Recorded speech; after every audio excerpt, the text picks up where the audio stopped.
अस्सलामु अलैकुम वरहमतुल्लाहि वबरकातुहू।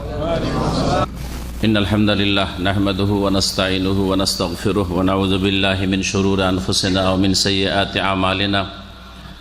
मन यहदिहिल्लाहु फला मुदिल्ल लहु व मन युद्लिल फला हादिय लहु।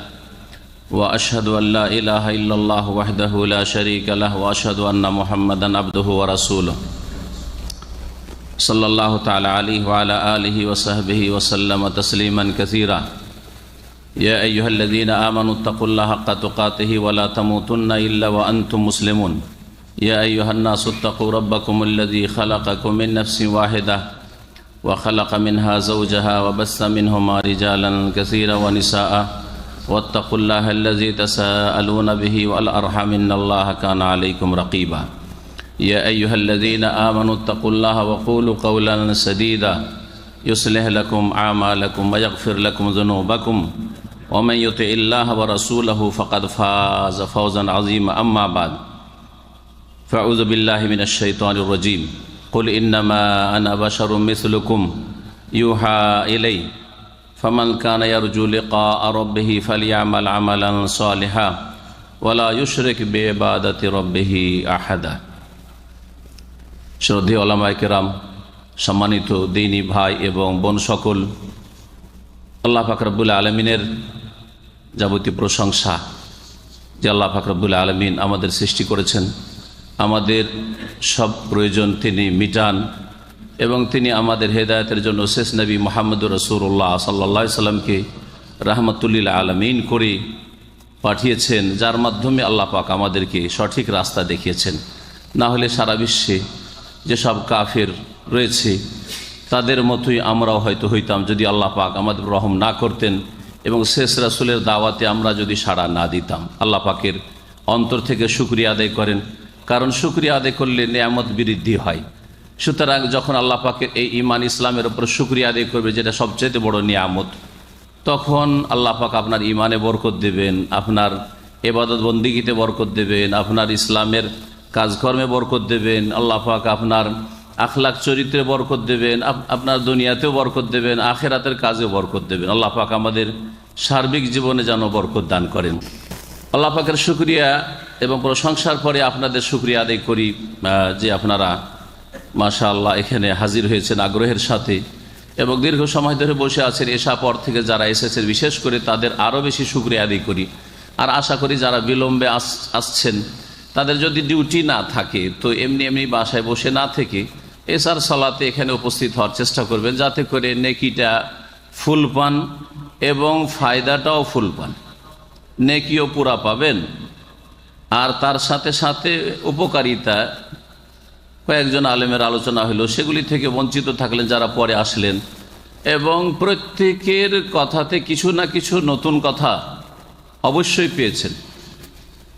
আমাদের জন্য অনেক সময় নতুন কথা হয়, তো আপনাদের জন্য তো নতুন হইতেই পারে।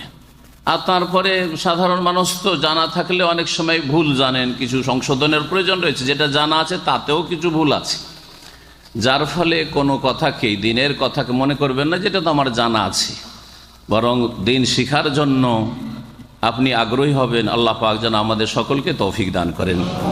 আগে ভাগে আসার চেষ্টা করবেন। আর যারা বিলম্বে আসছেন, আশা করি যারা আমাদের এখানে স্বেচ্ছাসেবক আছেন, এরপরে যেন কোনো লোক না আসে, কারণ 1.5-2 ঘন্টা প্রায় আলোচনা হয়ে 7টা থেকে শুরু করে এখন 8:45 প্রায় বাজতে যাচ্ছে 40। তো এখন যারা আসছে তাদের আশা আমরা কামনা করি না, যার ফলে এখন দরজা বন্ধ থাকাই ভালো মনে করি। তো এই হচ্ছে আপনার আল্লাহ পাকের শুকরিয়ার পরে আপনাদের শুকরিয়া। যারা এসেছেন এখানে, আল্লাহ আপনাদের জাযায়ে খায়ের দান করেন। আর তারপরে আপনাদের সাথে গত মাসের একটি আমার প্রতিশ্রুতি ছিল যে এই মাসে এই আলোচনা করলাম, আর সামনে মাসে আল্লাহ সহি সালামত রাখলে বিশেষ একটি আলোচনা করব। কারো মনে আছে? কি মনে আছে? হক আল্লাহ সম্পর্কে ভ্রান্ত ভুল ধারণা, এর সংশোধন। আল্লাহ সম্পর্কে সঠিক ধারণা হইতে হবে, সঠিক আকীদা হইতে হবে, ভ্রান্ত আকীদা, ভ্রান্ত বিশ্বাস যেন না থাকে। এটা ছিল গত মাসের আলোচনা।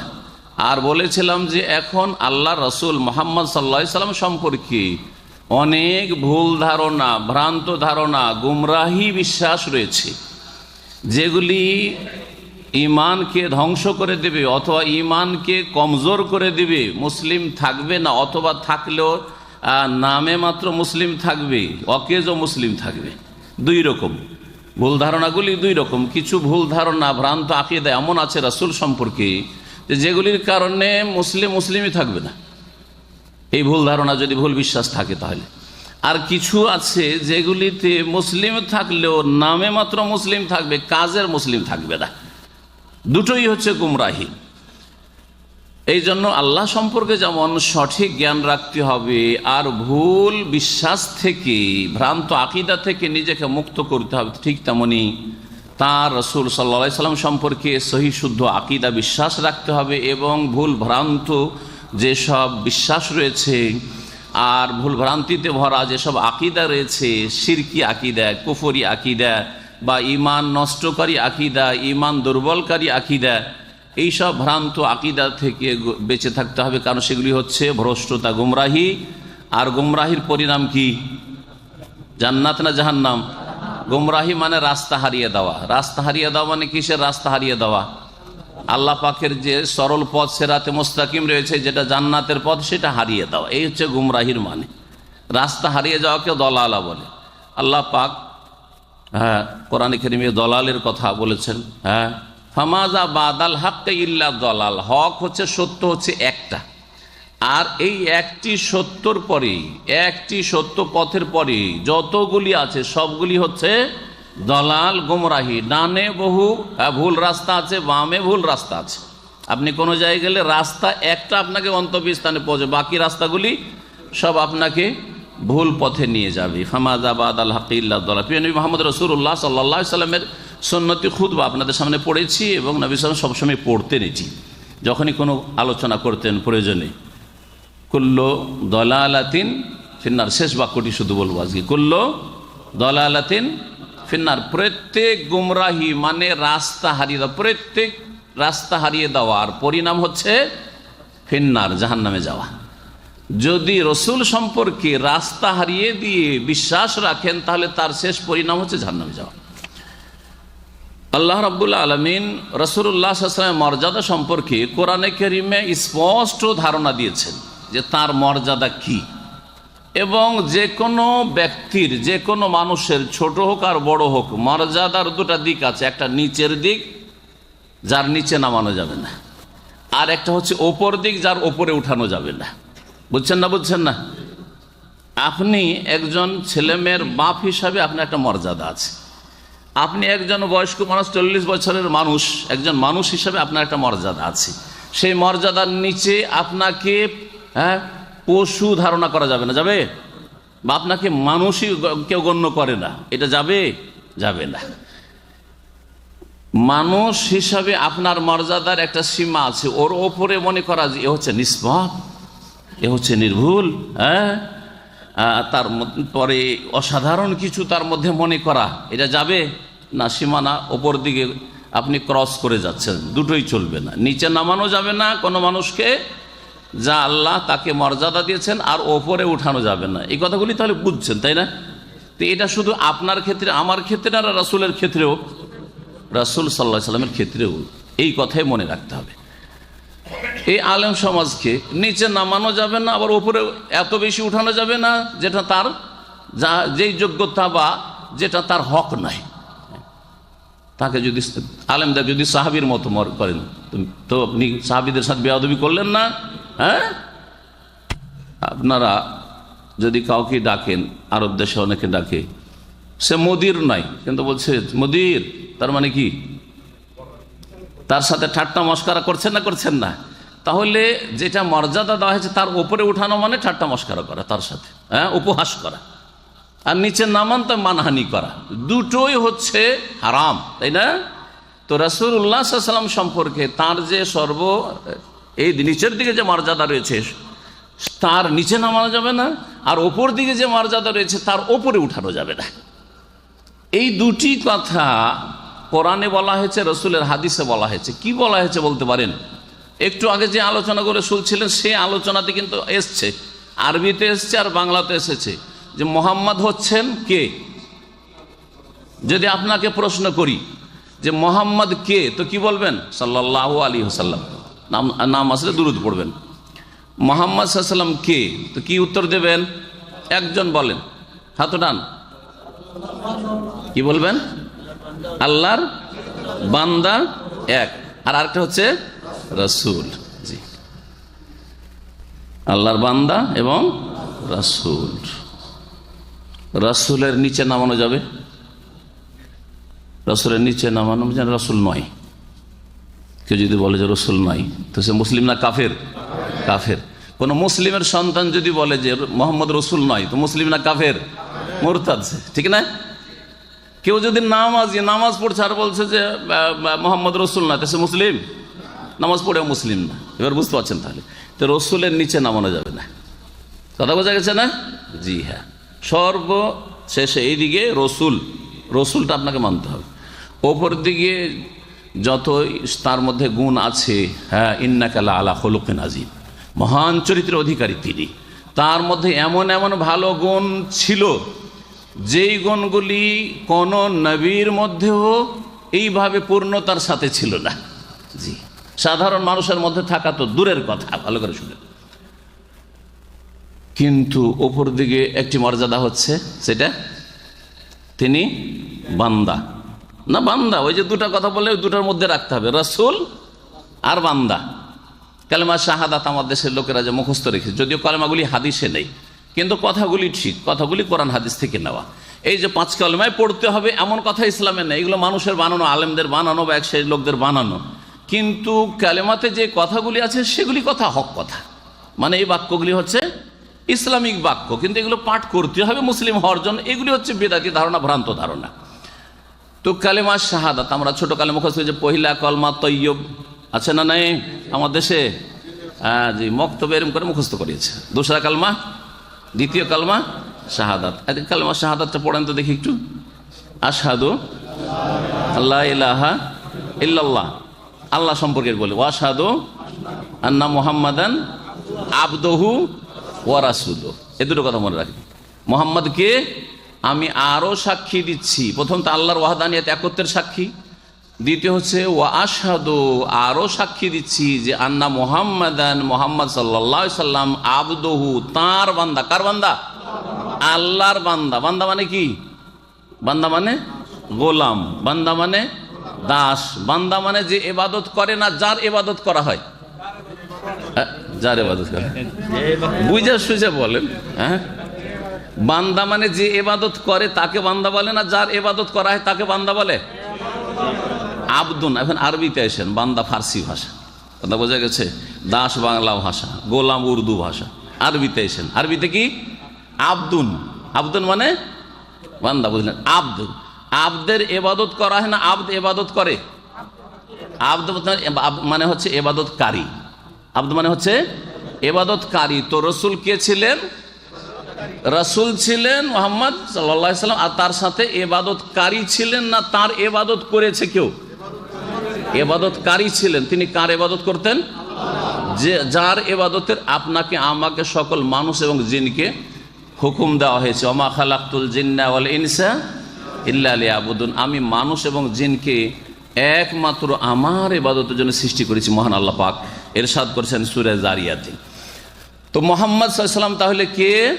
আল্লাহর রাসূল আর বান্দা। রাসূলের নিচে নামানো যাবে না, এটা তো বুঝে গেছেন, তাই না? আর বান্দার ওপরে উঠানো যাবে না।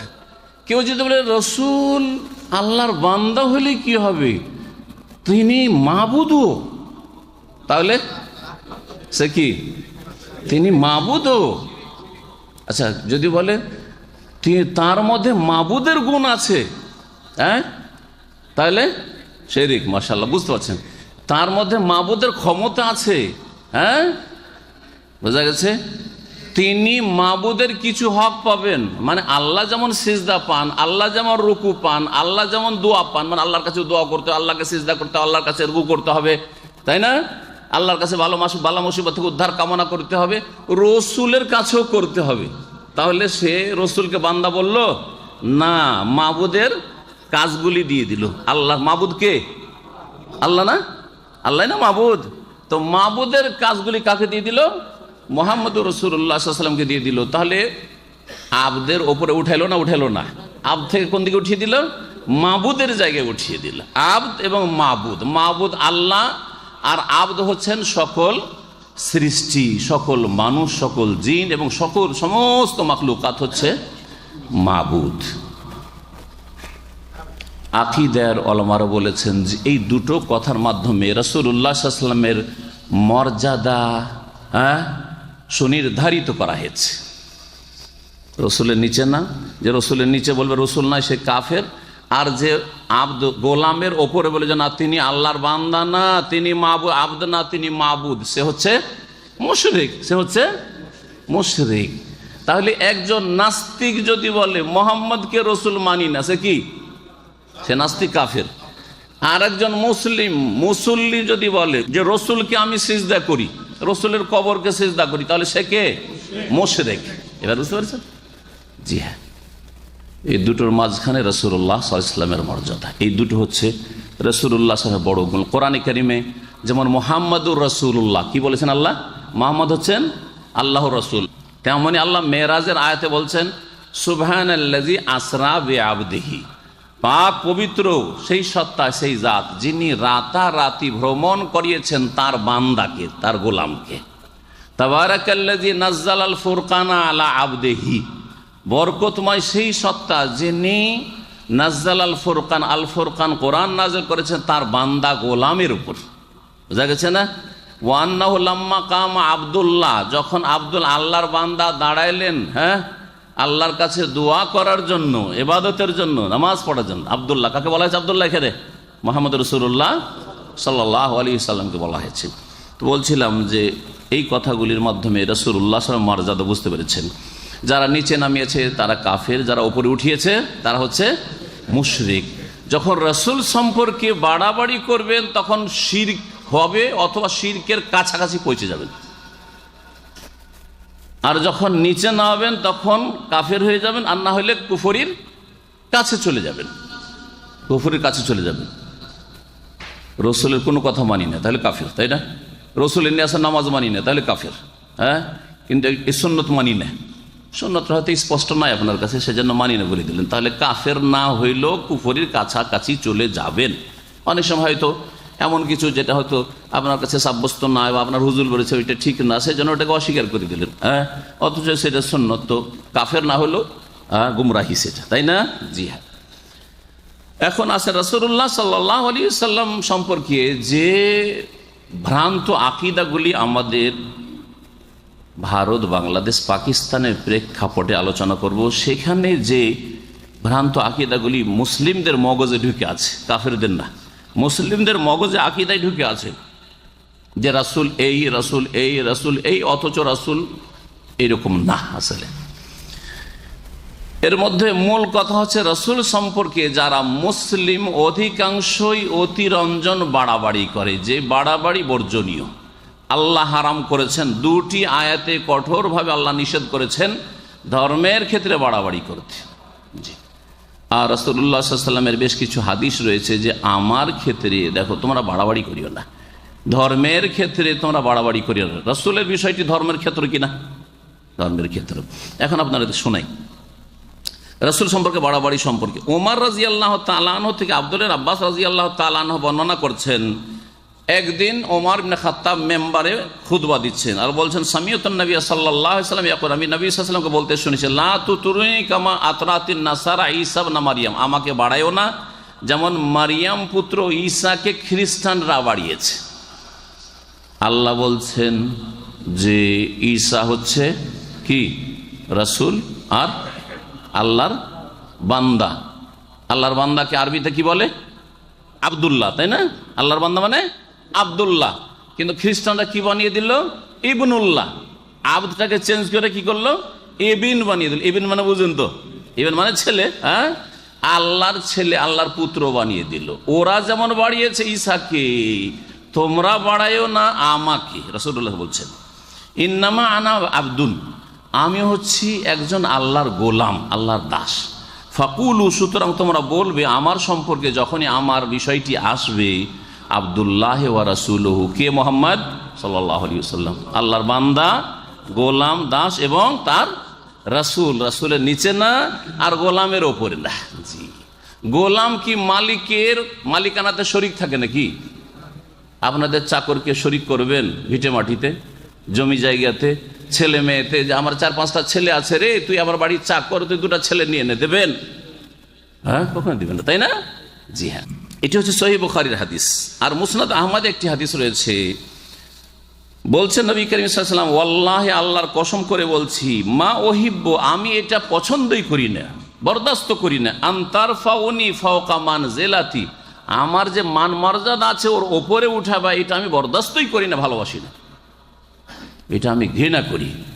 আল্লাতী আনজালানি আল্লাহু আযজা ওয়া জাল, যেখানে আল্লাহ আমাকে নামিয়েছেন, যেখানে আল্লাহ আমাকে রেখেছেন, ওর ওপরে নিয়ে যাবে, এটা আমি বরদাস্ত করি না। কারণ মুসলিমদের থেকে আশঙ্কা কিসের? বাড়াবাড়ির আশঙ্কা বেশি। যারা মুসলিম, রসুলকে মানে, তাদের থেকে সম্ভাবনা যে অতি ভক্তি করতে গিয়ে বেশি বাড়িয়ে দিতে পারে।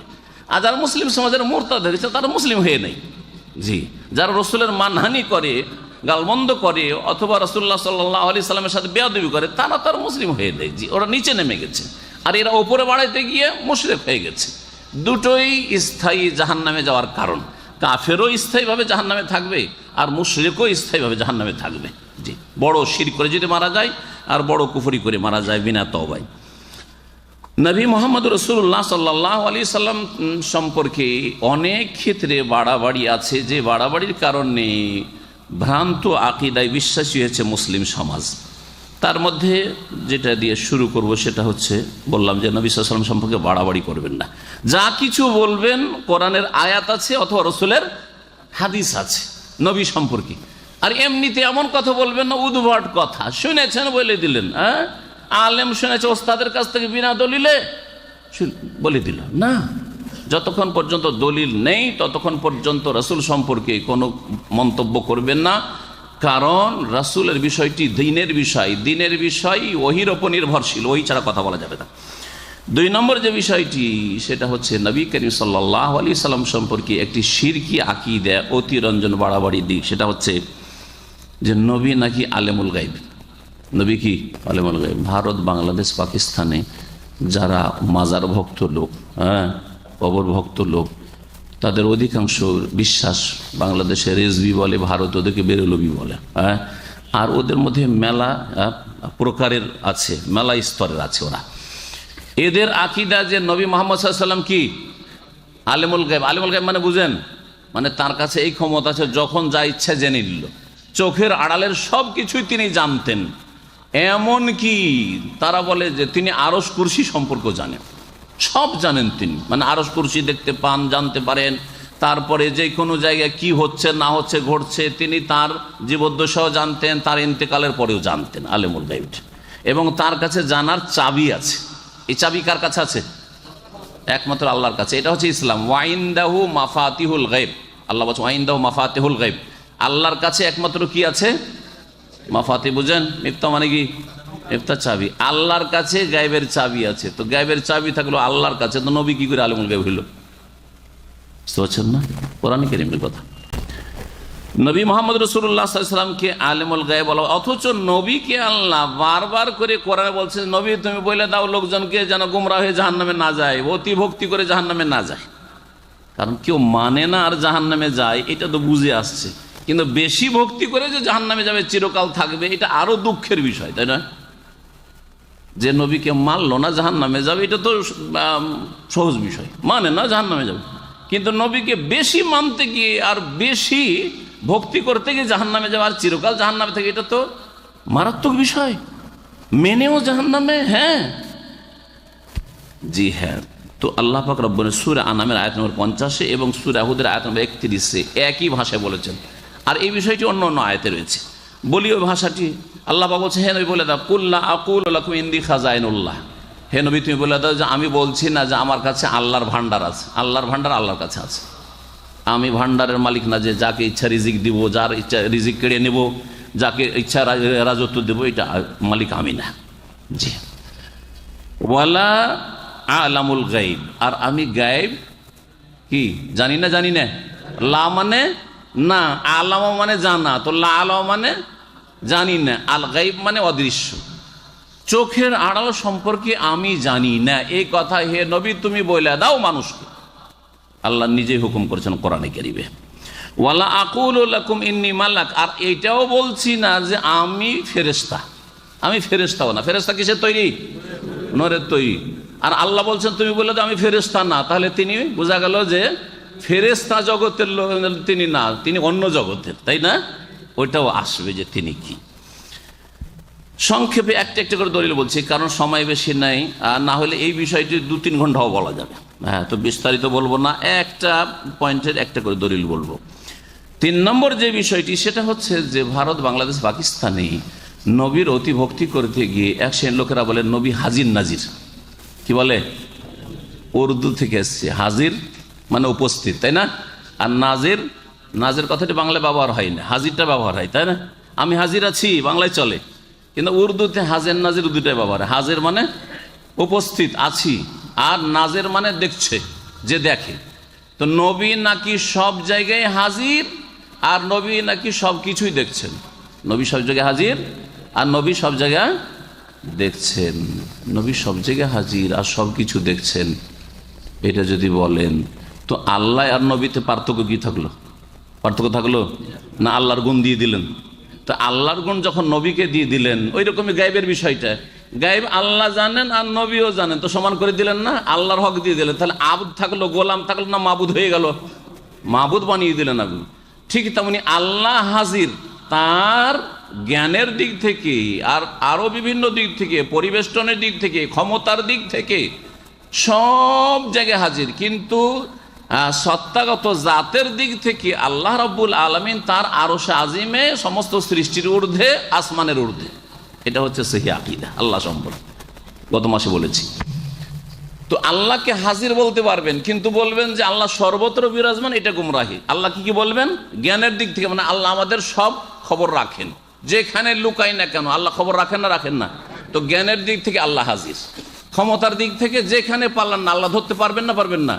তো ক্ষমতার দিক থেকে হাজির, ঘেরার দিক থেকে, পরিবেষ্টনের দিক থেকে যেখানে পালান আল্লাহ পরিবেষ্টন করে কবরে নামাইতে পারবেন, তো আল্লাহ সবকে ঘিরে আছেন, এই দিক থেকেও আল্লাহ হাজির, তাই না? আর নাজির মানে দ্রষ্টা, যিনি দেখছেন। তো কি আল্লাহ দেখছেন না? আল্লাহ আমাদের দেখেন না? যেখানেই লুকান না কেন দেখছেন না? দেখছেন না। এটা কার গুণ? আল্লাহর গুণ। নবীকেও যদি বলে নাজির, নবীও সবকিছু দেখছেন, তাহলে নবীকে আবদ গোলাম রাখলেন না মাবুদ বানিয়ে দিলেন? মাবুদ বানিয়ে দিলেন। তাহলে কি হয়ে গেল? মুশরিক হয়ে গেল। যারা এইসব আকীদা রাখে তারা কি হয়ে গেল? মুশরিক হয়ে গেল। ভালো করে শুনুন। এই মর্মে কোরআনে কারিমে আছে, রসুলের হাদিস তো আছেই, কিন্তু কোরআনে কারিমে রয়েছে যে হাজির নাজির নবী না, বরং হাজির নাজির একমাত্র আল্লাহ রাব্বুল আলামিন। ওই ব্যাখ্যায় যে ব্যাখ্যাটি বললাম, মুসা আলাইহিস সালামকে, মুসার জাতি যখন ফেরাউনের চরম জুলম অত্যাচার চলছিল, তখন বলেন উযিনা মিন ক্বাবলি আন তাতিয়ানা, হে মুসা আপনার আসার আগেও বড় আমাদের উপর জুলম অত্যাচার হইল, অমিন বাদে মা জিতানা, আপনি আসার পরেও আমাদের জুলম অত্যাচার দূর হচ্ছে না। তখন মুসা আলাইহিস সালাম জাতিকে সান্ত্বনা দিয়েছে, আসা রব্বকুম আন ইউহলিকা আদুওয়াকুম, সম্ভবত আল্লাহ পাক শীঘ্রই তোমাদের দুশমনকে ধ্বংস করবেন, ওয়াস্তাখলিফাকুম ফিল আরদে, এবং পৃথিবীতে তোমাদেরকে ক্ষমতা, খেলাফত দান করবেন, তোমাদেরকে স্থলাভিষিক্ত করবেন। ফায়ানজুরা কাইফা তা'মালুন, এবং তিনি দেখবেন, ইয়ানজুরা তিনি দেখবেন যে কি করছো তোমরা। কে দেখবেন? আল্লাহ দেখবেন বলা হয়েছে, রসুল দেখার কথা কোথাও বলা হয়নি। তো কোরআনে কারিমে এই আয়াত আপনাদেরকে বললাম যে হ্যাঁ, সূরা আরাফ আয়াত নম্বর 129। আর নবী যে সব জায়গায় দেখেন না, সব জায়গায় হাজির হন না, এই মর্মে শুনেন। আল্লাহ বলছেন যখন মারিয়াম আলাইহিস সালামকে কে দেখাশোনা করবে এই নিয়ে সবাই বলে আমি মারিয়ামকে রাখবো, আমি মারিয়ামকে বাড়িতে রাখবো, তখন আল্লাহ কি করেছিলেন? কোরা করতে বলেছেন, যেটাকে লটারি বলা হয়, যে কার ভাগে আসে। এই যে লটারিতে আপনারা যে প্রাইজ পাবেন, ঠিক ওই রকমই কার ভাগে আসে দেখা যাক। মারিয়াম ওর দেখাশোনা, বাইতুল মুকাদ্দাসের দেখাশোনা করবে, খেদমত করবে ও। তো কার বাড়িতে থাকে, কার বাড়ি লজিং পায় বা কে তার দেখাশোনা করে।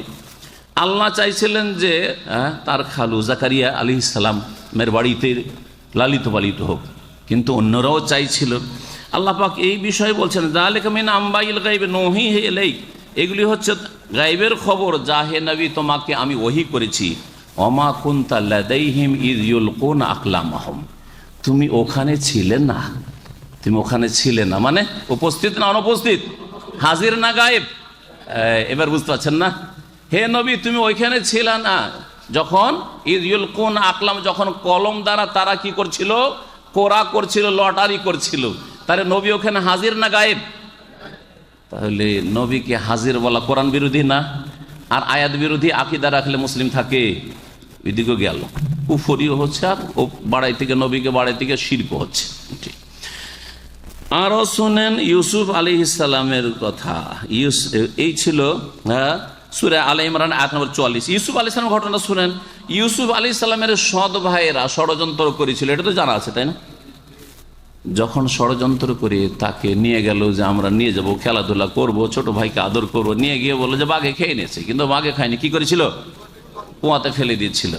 আল্লাহ বলছেন যখন ওরা এই চক্রান্ত করে কুয়াতে ফেলে, হে নবী ওখানে তুমি ছিলে না, ওখানে হাজির ছিলে না, তুমি গায়েব ছিলে। এই আয়াতটা শুনেন। আল্লাহ পাক বলছেন যে যালিকা মিন আম্বাইল গায়বি নুহি ইলাইকা ওয়া মা কুনতা লাদাইহিম ইয আজমাউ আমরাহুম ওয়া হুম ইয়ামকুরুন। এগুলি হচ্ছে গায়েবের খবর, তোমাকে জানিয়েছে। না হলে ইউসুফের কাহিনী কি করে বা জানতে নবী? তোমাকে ওহী করেছি, তুমি সেখানে ছিলে না। ইয আজমাউ আমরাহুম, যখন তারা ষড়যন্ত্র করেছিল, যখন তারা ঐক্যবদ্ধ হয়েছিল। ওয়া হুম ইয়ামকুরুন, ষড়যন্ত্র করার জন্য ছলচাতুরি করে তারা কি করেছিল? ভাইকে নিয়ে গিয়ে, বাপের কাছ থেকে নিয়ে গিয়ে এইরকম করেছিল। সেখানে নবী ছিলেন না গায়েব ছিলেন? গায়েব। তো নবী হাজির না গায়েব? কোরআন বলছে নবী হাজির না। তাহলে নবী হাজির নাজির কি করে হইল? হ্যাঁ বলে যে নবী হাজির। আচ্ছা, নবীকে যারা হাজির নাজির, মজার কথা শুনবেন, ওরা যেহেতু কোরআন এবং হাদিসের কথা বিশ্বাস করে না, মন গড়া কথা বিশ্বাস করে। একই জাতি, একই বদাকিদার লোক দুই রকম কথা বলে। কিছু আছে তারা বলে মিলাদ মহফিলে নবী তশরিফ নিয়ে আসেন, তাদের ভাষা বলছি। তারা কি বলেন? যখন নবীর মিলাদ মহফিল হয় তখন নবী তশরিফ নিয়ে আসেন। তার মানে সব সময় হাজির হন না, যখন মিলাদ হয় তখন তশরিফ নিয়ে আসেন। সেজন্য একটা চেয়ার রাখা, চেয়ার খালি রাখি। আমরা ওই বেদাতীদের ওয়াজ মাহফিলে গেছি, একটা চেয়ার খালি আছে, ভালো করে সাজিয়ে একেবারে যাই নামাজটা দিয়ে সাজিয়ে সুন্দর করে রেখেছে। এই চেয়ারটা কার জন্য? হচ্ছে নবী তশরিফ নিয়ে আসবেন, এই জন্য খালি রাখা আছে। বোঝা গেছে? নবী তশরিফ নিয়ে আসবেন সেজন্য খালি রাখা আছে। বড় মানুষ শেষখানে আসে নাকি? আচ্ছা, আমাদের যখন প্রোগ্রামটা শেষ হচ্ছে সেই সময় যদি কেউ আসে, তোকে ভালো নজর দেখবেন না? যে যত আগে আসছে তাকে ভালো নজর দেখবেন? তো খালি আছে আর সবাই চলে এসছে, আর নবী তশরিফ নিয়ে আসছেন শেষখানে। না মানহানি করলো না নবীর? হ্যাঁ, যে নবী সব শেষখানে মিলাদ মহফিলে আসে। আর এক দল বলছে নবী সব জায়গায় হাজির আর সব কিছুই দেখেন, ও মিলাদ মহফিলের সাথে সম্পর্ক নেই। তাহলে একই আকীদার লোক, ভ্রান্ত আকীদা যেহেতু রাখে না, কোরআনের দলিল না রসুল হাদিসের দলিল, সেই জন্য তাদের এক এক লোকের এক এক রকম কথা, সবগুলি হচ্ছে শিরকি আকীদা। নবী কোথাও হাজির না, আর সব কিছু তিনি দেখেন না। তিনি দুনিয়া থেকে বিদায় নিয়েছেন, হ্যাঁ, এবং তিনি বারজাখী জীবনে পারলৌকিক হায়াতে আছেন, দুনিয়ার হায়াত নেই। জি।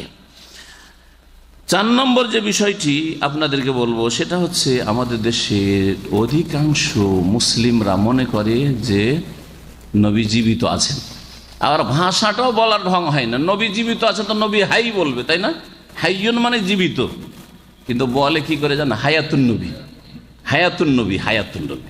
হায়াতুন নবী মানে নবীর জীবন, নবী জীবিত এটা বোঝায় না। হায়াতুন নবী মানে কি? হায়াত মানে হচ্ছে জীবন, বোঝা গেছে, বা প্রাণ। তাহলে হায়াতুন নবী মানে নবীর জীবন, নবীর প্রাণ। কথাটা কত ভুল, মানে ভাষাগত ভুল। ভাষাগত দিক থেকে জাহেলের জাহেল, মূর্খ এমন যে ভাষাটাও ঠিক করতে পারেনি। যদি বলতে যে নবী হাই, তাহলে ঠিক হইতো।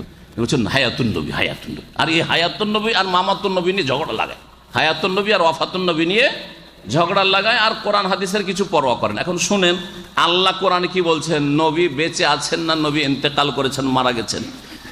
আর কিছু লোকের আছে যে নবী মারা গেছেন বললেও, নবী বিশ্বাস করলেও মারা গেছেন কথা বলাকে বেয়াদবি মনে করে। কি বলছে? নবী আল্লাহর পেয়ারা হয়ে গেছে। এইটাও একটা বিদাতীদের লক্ষণ। নবী আল্লাহর কি হয়েছেন? পেয়ারা হয়েছেন। তার মানে মরা বললে কি হয়ে যাবে? বেয়াদবি হয়ে যাবে। যেমন আমাদের দেশে বিদাতীর ধারণা, কোরআনের ভাই কোরআনের দোকানে কোরআন নেওয়ার জন্য গেছেন না কেনার জন্য গেছেন, বলছে কত দাম? তো কি বলবে আমাদের দেশের লোকেরা, আরে বেয়াদবি করলেন আপনি, কোরআনে দাম দিতে পারবেন? কোরআনে দাম দিতে পারবেন? কোরআনের দাম বলছেন আপনি, আদব কায়দা জানেন না। আমাকে ওই রকম কোন এক দেশের রাজধানীতে গিয়া, জানি না এটা, কিন্তু জানা নাই যে কোরআনের দাম বলা যাবে না, বলছে কত এর মূল্য? আরে মূল্য দিতে পারবেন না কোরআনের আপনি? আমাকে ধমক দিয়েছে, আজকে থেকে 25 বছর 30 বছর আগের কথা বলছি, তখন যুবক মানুষ। তো কোরআন মূল্য দিতে পারে না কেন ভাই? যে কোরআনে কেউ মূল্য দিতে পারে, তো তাহলে মূল্য নেবেন না নাকি? বলছি তাহলে মূল্য নেবেন না, দেন ফিরিয়ে দেন তো আরো ভালো হয়। আর চুপ হয়ে গেছে দোকানদার, আর দিবে কোত্থেকে? তো কি বলতে হবে? বলছে হাদিয়া কত বলতে হবে। হাদিয়া কত? তা হাদিয়া কেন আপনাকে দেবো? হাদিয়া মানে গিফট, তো গিফট করেন আপনি। আরে হাদিয়া কেন? হাদিয়া আবার চেয়ে নেওয়া হয় যে দিতেই হবে, ইচ্ছা হইলে আপনাকে পয়সা দিলাম, না হয় না দিলাম, দেন কোরআন দেন না। বোঝা গেছে? এগুলো হচ্ছে বিদাতীদের লক্ষণ। হ্যাঁ, এদিকে পয়সা আদায় করছে আর বলছে কোরআন হাদিয়া বলতে হবে, দাম বলা যাবে না, মূল্য বলা যাবে না। তো ঠিক তেমনি এক শ্রেণীর বেদাতি, হালকা বেদাতি আছে। ভারী বেদাতি যারা বড় শিরকি আকীদা রাখে যে নবী হায়াতুন বেঁচেই আছেন, ইন্তেকাল করেননি, মারা যাননি। আর আরেক দল বলছে মারা গেছেন, কিন্তু মরা কথাটা বলা যাবে না। কি বলতে হবে? নবী আল্লাহর পেয়ারা হয়েছেন, আল্লাহর সাথে মিলে গেছেন, আল্লাহর সাথে মোলাকাত করেছেন, হ্যাঁ ইত্যাদি ইত্যাদি, পরলোক গমন করেছেন, এইসব ভাষা বলতে হবে। কোরআন কোন ভাষাটা ব্যবহার করছে এটা আজকে দেখাবো আপনাকে। কোরআন কি বলছে? যে তিনি আল্লাহর পেয়ারা হয়ে গেছেন। আল্লাহর পেয়ারা অবশ্যই হয়েছেন, আল্লাহর পেয়ারা সবচেয়ে বেশি পেয়ারা তিনি হয়েছেন, কিন্তু এই ভাষা বলাতে আপনার অসৎ উদ্দেশ্য, হ্যাঁ বিদাতি কথা মগজে ঢুকে আছে, এইটা হচ্ছে সমস্যা আসলে। জি হ্যাঁ। তো আল্লাহ পাক সূরা জুমারের আয়াত নম্বর 30 কি বলছেন শুনেন, ছোট্ট আয়াত, ইন্নাকা মাইয়াতুন ওয়া ইন্নাহুম মাইয়াতুন। আল্লাহ বলছেন হে নবী নিশ্চয়ই তুমি মাইয়াতুন। মাইয়াত মানে কি? বাংলাতে বলেন এই শব্দটা, আপনারা বলেন না? কোথায় যাচ্ছেন ভাই? মাইয়াতের বাড়ি যাচ্ছে। হ্যাঁ, কোথায় যাচ্ছেন ভাই? মাইয়াতের জানাজায় যাচ্ছি, বলছেন না? মাইয়াতের দাফন কাফনে যাচ্ছি। তো মাইয়াতটা বাংলা হয়ে গেছে, আসলে আরবি শব্দ, কোরআনের শব্দ। ইন্নাকা মাইয়াতুন, হে নবী তুমি কি জীবিত না? কেমন না? তো বাংলাদেশের অধিকাংশ লোক, ভারতের অধিকাংশ লোক যারা নিজেদেরকে মুসলিম বলে, তারা বলে যে হায়াতুন নবী, হায়াতুন নবী, আর আপনারা বলছেন যে মাইয়াত মানে মৃত। আল্লাহ বলছেন নিশ্চয়ই তুমি কি মৃত। কোরআন বলছে মৃত, আর আমার দেশের মুসলিমরা বলছে হায়াতুন নবী, হায়াতুন নবী। দেখেন কোরআন কোন দিকে নিয়ে যায়, এদের ধর্ম কোন দিকে যায়, চিন্তা করুন আপনি। আয়াত নম্বর বলে দিলাম, দেখে নেবেন বাংলা তরজমা করে। আরেকটি আয়াত শুনেন, আল্লাহ পাক সূরা আম্বিয়ার আয়াত নম্বর 34 ইরশাদ করছেন, ওমা জাআলনা লিবাশারি মিন ক্বাবলিহিল খুলদা আফাই মিত্তা ফাহুমুল খালিদুন। আল্লাহ বলছেন ওমা জাআলনা লিবাশারিন মিন ক্বাবলিকা আল খুলদা, হে নবী তোমার পূর্বে কোন মানুষকে স্থায়িত্ব দান করি। কোন মানুষ চিরকাল থাকেনি, আদমও থাকেনি, নূহও থাকেনি, ইব্রাহিমও থাকেনি, কেউ থাকেনি। কোন মানুষকে আল্লাহ স্থায়ীভাবে পৃথিবীতে রাখেননি। আফাই মিথ্যা, সুতরাং তুমি যদি মারা যাও, মিথ্যা মানে মাতায়ামুত, মৌত থেকে তুমি যদি মারা যাও। আল্লাহ কোরআনে কি বলছেন? মত শব্দ বলছেন না, বলছেন না? মাইয়াতুন আগের আয়াতটিতে, হ্যাঁ সূরা জুমারের মাইয়াত বললেন না, বললেন না? না বলে আল্লাহর পেয়ারা কি বললেন? আল্লাহর সাথে মোলাকাত বললেন কি? হ্যাঁ না, আল্লাহ আদব শিখাতে জানেন না? আউযুবিল্লাহ। হ্যাঁ আল্লাহ আদব শিখাননি? হ্যাঁ কোরআনে বেয়াদবি আছে নাকি? তাহলে বলেন তো দেখি, একটু বুঝেন, ভালো করে বুঝেন যে কত বদ আকীদা আমাদের দেশে আছে রাসূল সম্পর্কে। তো এই আয়াত বল আফাই মিথ্যা, হে নবী তুমি যদি মারা যাও, আল্লাহ বলছেন ফাহুমুল খালিদুন, তো তোমার দুশমনরা চিরকাল থাকবে নাকি?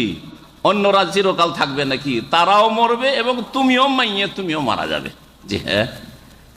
তো এইভাবে নবীকে কি বলা হয়েছে? মাইয়াত বলা হয়েছে, মিথ্যা বলা হয়েছে। আর একটি আয়াত রয়েছে, সেটাতে বলা হয়েছে ওমা মুহাম্মাদুন ইল্লা রাসূল কাদ খালাত মিন ক্বাবলিহি রাসূল আফাই মাতা, সুতরাং তিনি যদি মারা যান, মাতায়ামুত মানে মারা যান, ওখানেও মাতা বলেছেন নবী। মা আয়েশা নবীর আদব করতেন না বেয়াদবি করতেন? তার বিবিরা বেয়াদবি করতেন না আদব কায়দা জানতেন তারা? হ্যাঁ আমাদের চেয়ে একটু কম নাকি? সাহাবীরা আদব করতেন না বেয়াদবি করতেন? কত যে হাদিস আছে, আমার একটা বক্তব্য আছে ওয়াফাতুন নবী বলে, ইন্টারনেটে আছে, ইন্টারনেটে পাবেন আপনি। তাতে ওয়াফাতুন নবীতে ওই হাদিসগুলি মাতান নবী সাল্লাল্লাহু আলাইহি ওয়াসাল্লাম, মা আয়েশা বলছেন, অন্যান্য বিবিরা বলছেন, সাহাবীরা বলছেন, মা আয়েশা বলছেন মাতান নবী সাল্লাল্লাহু আলাইহি ওয়াসাল্লাম বাইনা হাকিনাতি ওয়া যাকিনাতি। মাতা মারা গেছেন। তাহলে না এটা কোরআনে বিয়াদবি বলা হয়েছে, না হাদিসে বিয়াদবি বলা হয়েছে, না সাহাবীরা বিয়াদবি মনে করেছেন, বরং মারা গেছেন মত শব্দ যেমন আপনার ক্ষেত্রে আমার ক্ষেত্রে বলা যায় অমুক ব্যক্তি মারা গেছেন, তেমনি রাসূলের ক্ষেত্রেও মারা গেছেন কথা কোরআন হাদিসে উল্লেখ আছে। সুতরাং নবী মারা গেছেন, নবী বেঁচে নেই। হায়াতুন নবী বলবেন আজকাল পরে না বলবেন? তারপরেও দেশে কোন হায়াতুন নবী নবী আমাদের হায়াতুন নবী বেঁচে আছেন। জি। 5 নম্বর ভ্রান্ত আকীদা নবী সম্পর্কে, যে নবী নাকি মুখতারে কুল। কারণ এই ধর্মটি, এই যে শিরকি নবী সম্পর্কে অতিরঞ্জন, বেরেলভি ধর্মটি ভারত থেকে বাংলাদেশ, পাকিস্তান, অন্য দেশে গেছে। আর ভারতের মুসলিমদের মেজরিটির ভাষা হচ্ছে উর্দু, সেজন্য এই উর্দু শব্দ মুখতারে কুল, কুল মানে সব, আর মুখতার মানে হচ্ছে সমস্ত ক্ষমতার অধিকারী। ক্ষমতার মুখতার মানে অধিকারী, আর কুল মানে সব ক্ষমতার অধিকারী, সব ক্ষমতার অধিকারী। মানে রাসূলুল্লাহ সাল্লাল্লাহু আলাইহি ওয়াসাল্লাম নাকি সারা পৃথিবীর আসমান, জমিন, চন্দ্র, সূর্য, সাগর, মহাসাগর, স্থল, জল সব কিছুর ওপর তিনি নিয়ন্ত্রণকারী। এটা হচ্ছে মুখতারে কুলের অর্থ। শুধু তাই নয়, মানুষের কলবকে নিয়ন্ত্রণকারী। এমনকি তারা লিখছে তাদের কিতাবে, তাদের একটি কিতাব আছে জাল হাক, এই মোটা কিতাব আছে, বহু কিতাব আছে, এই কথাগুলি তারা লিখেছে। তাতে লিখছে যে নবী জান্নাতের মালিক, জাহান্নামের মালিক। নবী যাকে ইচ্ছা হেদায়েত করেন, যাকে ইচ্ছা গোমরাহ করেন, যাকে ইচ্ছা জান্নাতে দেবেন, যাকে ইচ্ছা জাহান্নামে দেবেন, এই ভাষাতে লিখছে। এগুলো হচ্ছে তাদের আকীদা। নবীকে যদি মুখতারে কুল বলেন, কোরআন কি বলছে শুনেন, সারা পৃথিবীর নিয়ন্ত্রণ। কখন বৃষ্টি দেব, কাকে বৃষ্টি দেব, কাকে বৃষ্টি দেব না, কাকে রুজি দেব, কাকে আমির বানাবো, কাকে গরিব বানাবো, কাকে সুস্থ করব, কাকে অসুস্থ করব, কার কাজ এগুলি? আল্লাহর কাজ। মুখতারে কুল মানে নবীরও কাজ এগুলো। তাহলে নবী আব থাকলেন না মাবুদ হয়ে গেলেন? মাবুদ বানিয়ে দিল তারা। আর মাবুদ, নবীকে যদি আব থেকে মাবুদ বানিয়ে দেওয়া হয় তো কি হবে? আপনারা একটু বলেন মুশরিক হয়ে যাবে, তাই না? জি হ্যাঁ। এখন শুনেন আল্লাহ পাক কি বলছেন, একটি আয়াত শুধু বলি, সূরা ইউনূস আয়াত নম্বর 31। মহান আল্লাহ ইরশাদ করেছেন, কুল মাইয়ারযুকুকুম মিনাস সামা, হে নবী বলো লোকজনকে যে তোমাদেরকে আকাশ থেকে কে রিজিক দেয়, ওয়াল আরজি, আর জমিন থেকে কে রিজিক দেয়? কে দেয়? না নবী দেন? আল্লাহ একমাত্র রিজিক দেন। আম্মা ইয়ামলিকুস সামআ ওয়াল আবসারা, আর চোখের এই শ্রবণ শক্তির মালিক আর দৃষ্টি শক্তির মালিক কে? কে শোনার শক্তি দিয়েছেন, কে দেখার শক্তি দিয়েছেন? আল্লাহ। না নবীও দিয়েছেন? নবী ছিনিয়ে নিতে পারেন নাকি? নবী দৃষ্টি শক্তি ছিনিয়ে দেবেন, নবী শ্রবণ শক্তি ছিনিয়ে দেবেন? এটা কি না। ওমা ইউখরিজুল হাইয়্যা মিনাল মাইয়্যিত, আর জীবিতকে মৃত থেকে কে বের করে? ডিম থেকে মুরগির বাচ্চা কে বের করে? বীর্য থেকে বাচ্চা ভূমিষ্ঠ হয়, যে এটা কে সৃষ্টি করেন? এটা হচ্ছে মৃত থেকে জীবিত বের করা। আর ওয়ায়ুখরিজুল মাইয়্যিতা মিনাল হাইয়্যি, আর জীবিত থেকে মৃতকে কে বের করেন? মুরগির পেট থেকে ডিমটাকে কে বের করেন? কে বের করেন? মৃত। বীজটা মৃত আছে, বীজ বপন করা হলো, বাবা বীজটা ছিটিয়ে দেওয়া হলো, তারপরে গজিয়ে উঠছে, ঘাস গজিয়ে উঠছে, এটা হচ্ছে জীবিত। এটা কে করে? না নবীও করেন? আল্লাহ এসব কথাগুলি জিজ্ঞাসা করার পরে বলছেন, ওয়ামাইয়ুদাব্বিরুল আমরা, আর সারা পৃথিবীর নিয়ন্ত্রণ কে করে? আল্লাহ জিজ্ঞেস করছে কে করে এগুলি। ফাসায়াকুলুন আল্লাহ। এই কথাগুলি যে কয়েকটা প্রশ্ন, এর উত্তর যদি মক্কার মুশরিকদেরকেও জিজ্ঞাসা করো, আল্লাহ পাক বলছেন ফাসায়াকুলুন আল্লাহ, তাহলে নিশ্চয়ই তারা বলবে যে এই সবগুলি কাজ আল্লাহ করেন। রিজিক দেন আসমান থেকে কে? আল্লাহ। মাটি থেকে রিজিক দেন কে? আল্লাহ। শ্রবণ শক্তি, দৃষ্টি শক্তি, শরীরের শক্তির মালিক কে? একমাত্র আল্লাহ। জীবিতকে মৃত, মৃত থেকে জীবিত, মৃত থেকে জীবিতকে কে বের করেন? একমাত্র আল্লাহ। ফাসায়াকুল, আর কে নিয়ন্ত্রণ করেন? আল্লাহ। আমাদের দেশের একজন হক্কানি পীর তার তরিকতের কিতাবে লিখছে যে শাম দেশে গান বাজনা হচ্ছিল, তখন আল্লাহ শাম দেশকে উল্টে পাল্টে রেখে দিবে, ধ্বংস করবে। আল্লাহর কুতুব জানতে পেরে নিয়েছে, জেনে নিল। তো নবী শুধু আলেমুল গায়েব না, এদের কাছে আল্লাহর কুতুব আলেমুল গায়েব। আল্লাহ আরশ আজিম থেকে ফয়সালা করেছে শাম দেশকে উল্টে পাল্টা ধ্বংস করে দেবো ভূমিকম্প দিয়ে। আর এই আল্লাহর কুতুব জেনে নিল, তো আলেমুল গায়েব হইল না? হইল না? বোঝা গেছে? মানে পীরেরাও আলেমুল গায়েব তাদের কাছে, শুধু নবী না। দেখছেন কেমন আকীদা? তারপরে মুসলিম, তারপর আল্লাহর ওলি, এরা পীর সাহেবরা ভালো করে চিন্তা করে, তাদেরকে হাক্কানি পীর বলা হচ্ছে।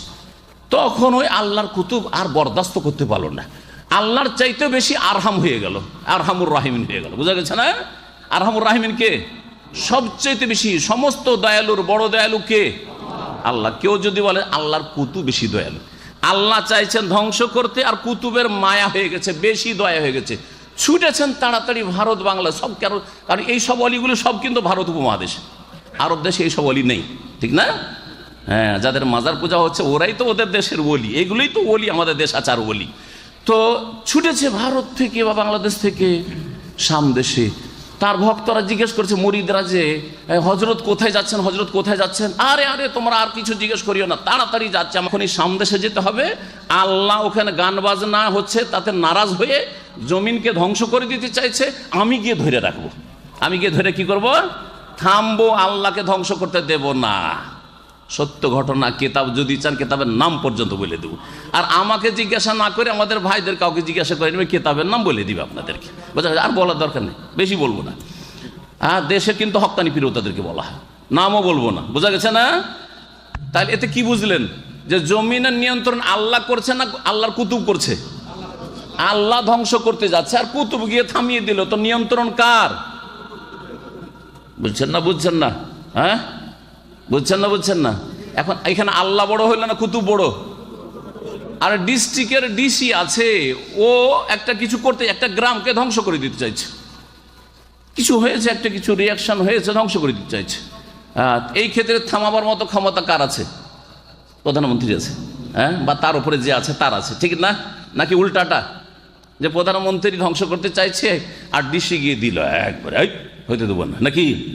আস্তাগফিরুল্লাহ ওয়া আতুবু ইলাইহি। একটা উদাহরণ দিয়ে বুঝাইলাম যাতে করে বুঝতে পারেন কি করেছে। আল্লাহর সাথে বেয়াদবি চিন্তা করেন, শিরক কুফরি বেয়াদবি আল্লাহর সাথে যেদিকে বলেন আপনি আশ্চর্য হয়ে যাবেন।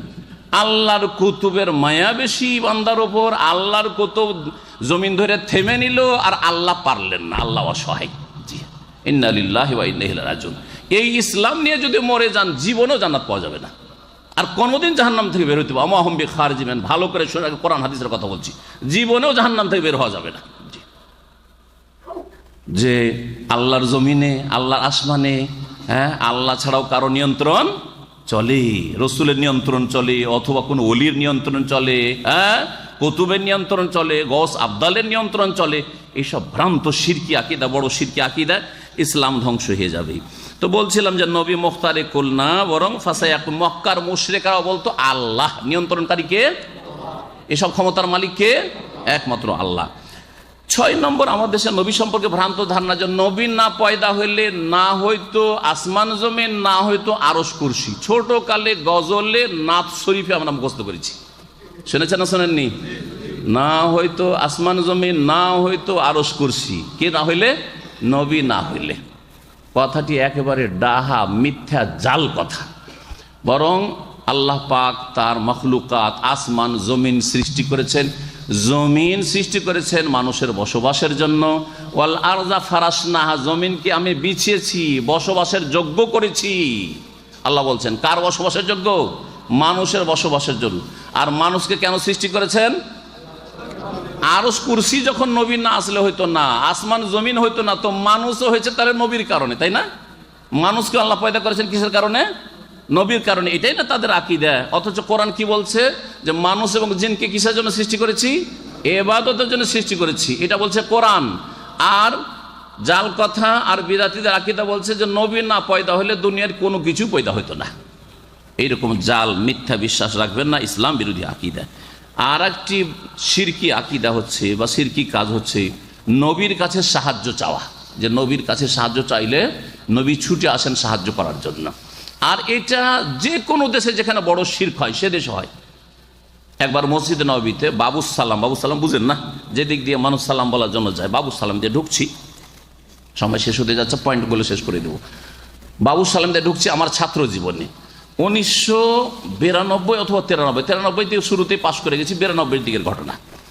1992 আসরের নামাজের পরে পরে মদিনা ইউনিভার্সিটি থেকে এসে আমরা আসর থেকে এশা পর্যন্ত বসি, পড়াশোনা ওখানে করি, মাগরিব এশাটা পড়লাম, এশা পরে আবার বাস আসলে ইউনিভার্সিটি চলে গেলাম। এইটা হচ্ছে আমাদের নিয়ম।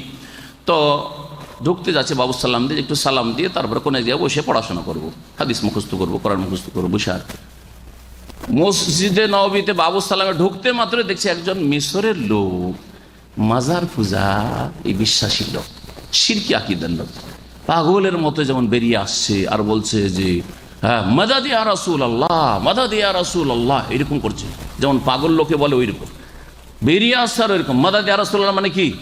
হে আল্লাহ রসুল সাহায্য করো, হে আল্লাহ রসুল সাহায্য করো। এটা ইসলাম না শিরিক? মদদ কার কাছে চাইবেন? নবী কার কাছে চেয়েছেন? আল্লাহর কাছে চেয়েছেন। বুঝতে পারলেন?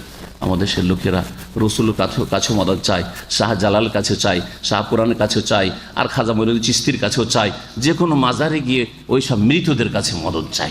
নবীর কাছে চাওয়াই যদি শিরক হয়, তাহলে এই সবগুলির কাছে, কোনো আলেমের কাছে, কোনো পীরের কাছে, আর যাকে অলি মনে করছে তার কাছে চাওয়া কত বড় শিরক, চিন্তা করুন তো একটু দেখি।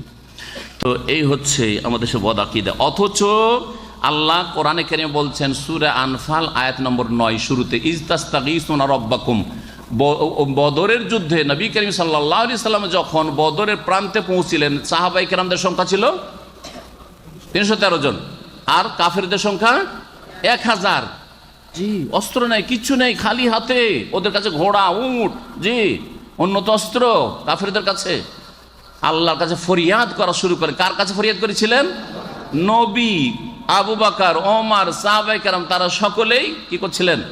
রবের কাছে ফরিয়াদ করছিলেন। আল্লাহ বলছে ইজতাস্তাগীসুনা রাব্বাকুম, তোমরা ফরিয়াদ করছিলে, মদদ করো। কাকে বলছিলে?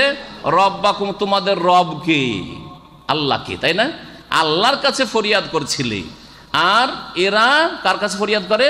হয় রসুলের কাছে, না হয় মাজারওয়ালা পীরদের কাছে, যারা মৃত তাদের কাছে, অসহায়দের কাছে ফরিয়াদ করে। এই ছিল 7 নম্বর ভ্রান্ত আকীদা। আর তারপরে 8 নম্বর ভ্রান্ত আকীদা আমাদের হচ্ছে যে দোয়া করলে ডাইরেক্ট দোয়া কবুল হবে না।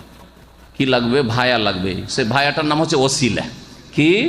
নবীর ওসিলা দিয়ে দোয়া করতে হবে। নবীর সত্তার ওসিলা, জাতের ওসিলা, না হয় নবীর মর্যাদা, জাহের মান মর্যাদার ওসিলা। হে আল্লাহ, তুমি তোমার নবীর মর্যাদার ওসিলায়, তোমার নবীর ওসিলায় আমার গুনাহ খাতা মাফ করে দাও, তোমার নবীর ওসিলায় আমার দোয়াটা কবুল করো, তোমার নবীর ওসিলায় এই মনস্কামনা পূরণ করো। আমাদের সেই দোয়াই শেখানো হয়েছে। অথচ এটি হচ্ছে শিরকের কাছে চলে যাওয়া। বড় শিরক নয়, কিন্তু শিরকের দ্বারে চলে যাওয়া, আর বড় ধরনের বিদআত। আর সরাসরি যদি নবীর কাছে চান তাহলে বড় শিরক। কিন্তু এখানে আল্লাহর কাছে চাইছেন, কিন্তু ভায়া দিয়ে, নবীর ওসিলাতে। আল্লাহ, তুমি নবীর ওসিলাতে আমাকে দাও। সূরা বাকারাত আল্লাহ কি বলেছেন? আল্লাহর কাছে চাইলে আল্লাহ দূরে না কাছে? ফাইন্নী কারিবুন, আমি কাছে। আরে ভাই, সামনে লোক বসে আছে, আর এর কাছে আমাকে মোবাইলটা চাইতে হবে, তো মোবাইলটা দিয়ে দেন, বলবো না? আল্লাহ কাছে না নবী কাছে? এটা বুঝে আগে, আল্লাহ কাছে না নবী কাছে? আল্লাহ কাছে, নবী আল্লাহর তুলনায় দূরে, ঠিক না? তো আমি যদি একটা উদাহরণ দিয়ে বুঝাচ্ছি, আমি বলছি না যে এই যে আল্লাহ নবী, বুঝাচ্ছি। এর কাছ থেকে কোনো সামাম নিতে হবে, আর ওইকে দূরে দূরে যে ভাই বসে আছে বলছে, ভাই হ্যাঁ আল্লাহর কাছ থেকে আপনি নিয়ে দেন, হ্যাঁ আল্লাহর কাছ থেকে আপনি নিয়ে দেন। এটা কেমন কথা হইল? পাগলের কথা হইল না? পাগল কথা হইল না? আপনার মালিক আপনাকে বেতন দেওয়ার জন্য বসে আছে, বলছে মালিকের কাছ থেকে আমি বেতন নেব না। কার কাছ থেকে নেব? বলছে আমি ওই কার মাধ্যমে নেব? অ্যাকাউন্টেন্টের মাধ্যমে নেব। তো মালিক কি আপনাকে ভালো মনে করবে? না, কখনো না। জি হ্যাঁ।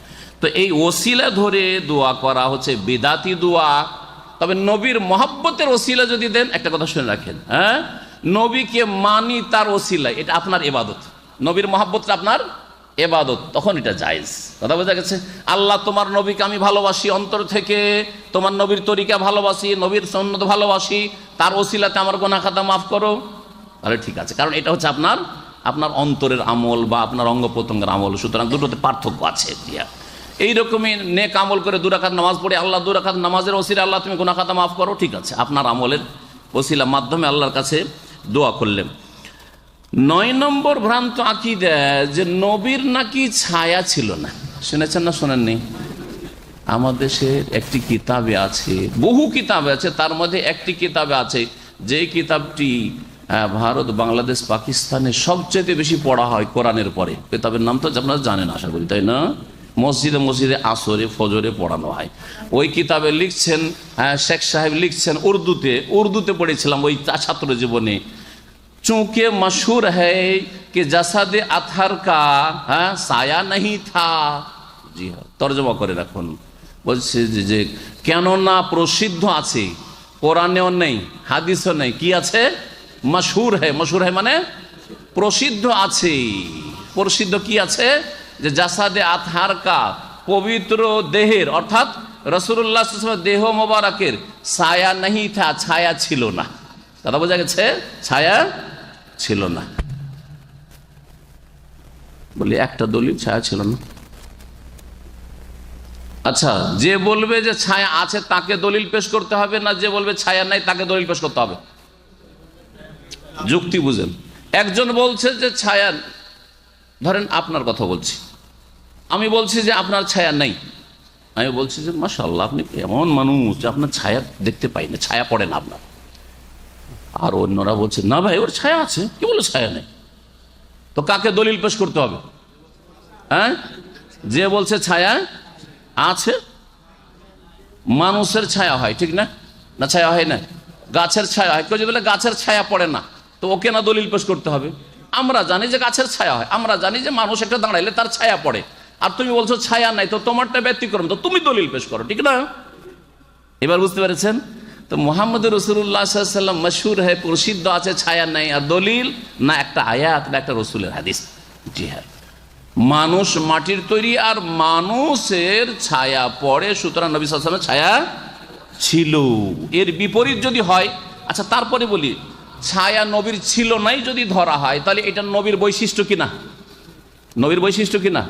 নবীর বৈশিষ্ট্য আল্লাহ কোরআন হাদিসে স্পষ্ট ভাষা বর্ণনা করেছেন। যেমন নবীর একটা বৈশিষ্ট্য হচ্ছে যে নবী 4-এর বেশি বিয়ে তার জন্য বৈধ ছিল, ঠিক না? হাদিসে বয়ান করে দেওয়া হয়েছে। হ্যাঁ, কোরআনে বরং সূরা আহজাব বয়ান করা হয়েছে, ইন্না আহলান লাকা আজওয়াজাকা, তোমার জন্য হালাল করা হয়েছে, তুমি যাকে ইচ্ছা রাখো, যাকে ইচ্ছে বিয়ে করো। 9টা পুরা হওয়ার পরে একসাথে আল্লাহ বলছেন না, আর না। জি, কিন্তু আপনার জন্য আমার জন্য সীমিত করা হয়েছে, তাই না? নবী করিম সাল্লাল্লাহু আলাইহি ওয়াসাল্লামের জন্য বিনা মোহরে বিয়ে করা জায়েজ ছিল, কোরআনে আছে খালিসাতাল লাকা মিন দুনিল মুমিনিন। হ্যাঁ, নবী সাল্লাল্লাহু আলাইহি ওয়াসাল্লামের বৈশিষ্ট্যের কথা হাদিসে আছে, তাই না? যে আমাকে বলে দুশমনরা 1 মাসের দূর থেকে ভয় করে, এগুলো নবীর হচ্ছে বৈশিষ্ট্য। বুঝা গেছে না? তো নবীর যদি বৈশিষ্ট্য হতো যে নবীর ছায়া নাই, তো হাদিসে বয়ান হইতো না? হইতো না? হইতো। তাহলে যখন হাদিসও বয়ান হয়নি, কোরআনেও বয়ান হয়নি, তাহলে ব্যতিক্রম বলবেন যে রসুল আব্দুল্লাহর ছেলে আমিনার ছেলে আর তার ছায়া ছিল না, এই বিনা দলিলে ভিত্তিহীন আকীদা রাখবেন না। এগুলি হচ্ছে বিদাতি আকীদা। তার সাথে আরো মজার কথা, তাদের বক্তব্য শুনেছি, তাদের কিতাবে দেখেছি এই বিদাতিদের, যে নবীর নাকি পেশাব পায়খানা দেখা যেত না। আরে আশ্চর্য, আমি কি যে করব, যখন প্রথম পড়লাম বলছে যে নবী সাল্লাল্লাহু আলাইহি ওয়াসাল্লাম যখন নাকি বাথরুম সারতেন তখন মাটি ফেটে যেত, আর পায়খানাটা তখন মাটির তলে আড়ে হয়ে যেত, মাটি তখন ঢেকে দিত।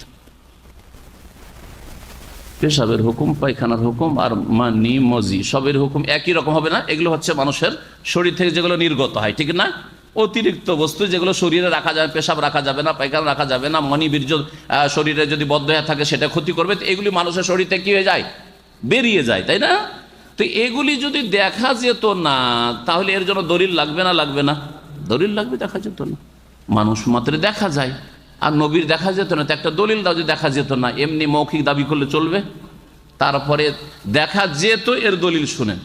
মা আয়েশা রাদিয়াল্লাহু তাআলা বলছেন যে কুনতু আগসিলুল মানিয়া, আর এক হাদিসে রয়েছে, আমি নবীর বীর্যকে মিন সাওবে রাসূলিল্লাহ, নবীর কাপড় থেকে কি করতাম?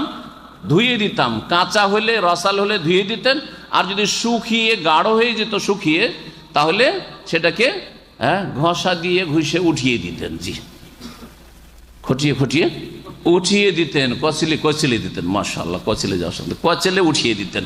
তাহলে বোঝা গেল যে নবীর মানি বীর্য দেখা যেত না। যেত না? মা আয়েশা দেখতে পাইতেন, তাই তো ধুইতেন না। তো বীর্য দেখা যায় আর পায়খানা দেখা যায় না? হ্যাঁ, বোঝা গেছে না? আল্লাহ পাক বুঝার যেন তৌফিক দান করেন। 10 নম্বরে বলে শেষ করে দেবে যে নবী নাকি মানুষই না। নবী নাকি মানুষ না, মানুষের ঊর্ধ্বে কিছু, অতিভক্তি। কি বলছে? মানুষ তো মাটির পয়দা, নবী মাটির পয়দা না। কিসের পয়দা? নবী নূরের পয়দা। ছোটকালে একটা গজালের লাইন, 1 লাইন মাত্র মুখস্থ আছে। ছোটকালে গোটা গজালটা মুখস্থ করেছিলাম, ভুল গজাল বুঝতাম না অর্থ, সুর করে পড়তে ভালো লাগে, মুখস্থ করতাম, সবার শুনতাম, এই হলো অবস্থা, তাই না? আজকাল যারা গান শোনে ঠিক ওই রকমই প্রায়, হ্যাঁ, বুঝুক আর না বুঝুক, গাজাল ভালো ভালো এমন এমন ভারী ভারী ভাষা আছে, কিচ্ছু বুঝে না, কিন্তু সুরটাই ভালো লাগে তাকে। হ্যাঁ, তো ওই রকম আমরা ছোটকালে মুখস্থ করেছি নবী, হ্যাঁ, নবী নূরের পয়দা ইয়াকিন করে জানো। শেষ একটা লাইন হচ্ছে নবী নূরের পয়দা ইয়াকিন করে জানো, বিশ্বাস করতে হবে। জি হ্যাঁ, এখন শুনে নবী নূরের পয়দা না মাটির পয়দা, মেলা দলিল আছে। দুটো আয়াত শুধু বলবো আমি। আল্লাহ পাক বলছেন সূরা সাদের আয়াত নম্বর ৭১, ওয়াইজ কালা রব্বুকা লিল মালায়েকা, যখন হে নবী তোমার রব বললেন ফেরেশতাকে ইন্নী খালিকুম বাশারান, আমি মানুষকে, কাকে সৃষ্টি করব? ইন্নী খালিকুন, সৃষ্টি করব কাকে? বাশারকে। বাশার মানে মানুষকে, মিন তিন, কাদামাটি দিয়ে। আমি বাশারকে, মানুষকে সৃষ্টি করব কাকে? কি দিয়ে? কাদামাটি দিয়ে। কোন মানুষকে কাদামাটি দিয়ে সৃষ্টি করা হয়েছিল? আদম আলাইহিস সালামকে, ঠিক না? তাহলে আদম কি দিয়ে সৃষ্টি হয়েছেন? হ্যাঁ, মাটি দিয়ে, এটা তো জানলেন। আর আদমকে যে সৃষ্টি করবেন তো আদম বলেননি, আদমকে কি বলেছেন? শব্দটি বাশার বলেছেন। কি বলেছেন? এ কথা বলেন যে আমি আদমকে সৃষ্টি করব, হ্যাঁ, মাটি দিয়ে। বলেছে ইন্নী খালিকুন বাশারান, আমি মানুষকে বাশারকে সৃষ্টি করব, মানুষকে সৃষ্টি করব কি দিয়ে? কাদা দিয়ে, মাটি দিয়ে। এটা সূরা সাদের আয়াত ৭১।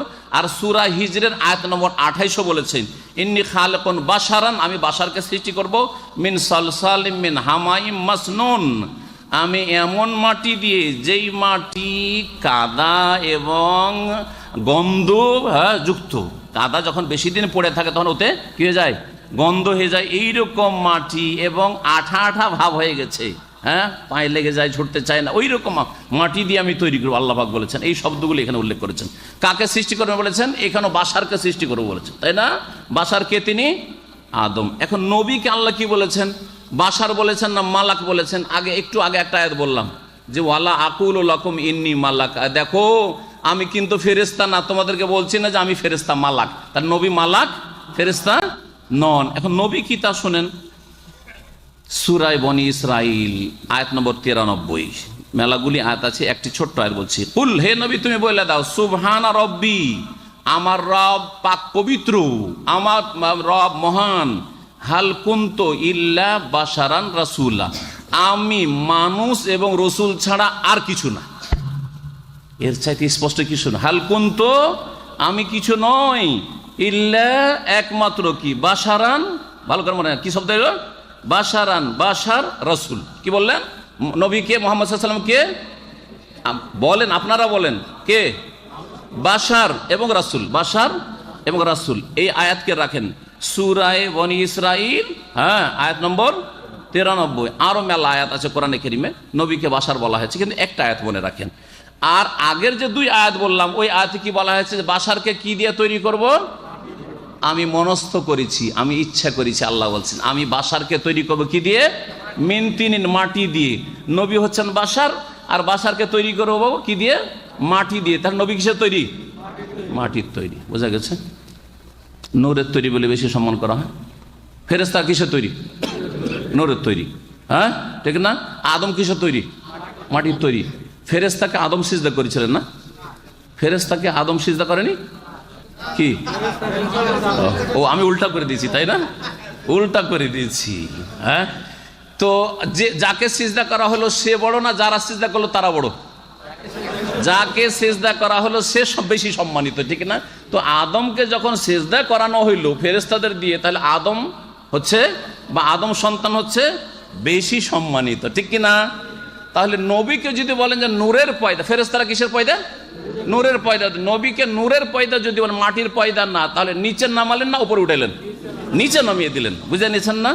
এখানে আমার আলোচনা শেষ। 10টি পয়েন্ট বললাম। সাল্লাল্লাহু আলাইহি ওয়া সাল্লাম নবিয়্যিনা মুহাম্মদ ওয়া আলা আলিহি ওয়া সাহবিহি আজমাইন। আল্লাহ পাক আমাদেরকে সকলকে হেদায়েত দান করেন, হেদায়েত কায়েম রাখেন। আল্লাহ পাক আমাদেরকে দুনিয়া আখিরাতের সুখ দান করেন, বালা মুসিবত থেকে হেফাজত করেন। মুসলিম ভাই বোনদের উপরে যে জুলুম অত্যাচার হচ্ছে সারা দুনিয়াতে, আল্লাহ পাক তাদের হেফাজত করেন, তাদের বালা মুসিবত যেন দূর করে দেন। সুবহানা রাব্বিকা রাব্বিল ইজ্জাতি আম্মা ইয়াসিফুন ওয়া সালামুন আলাল মুরসালিন।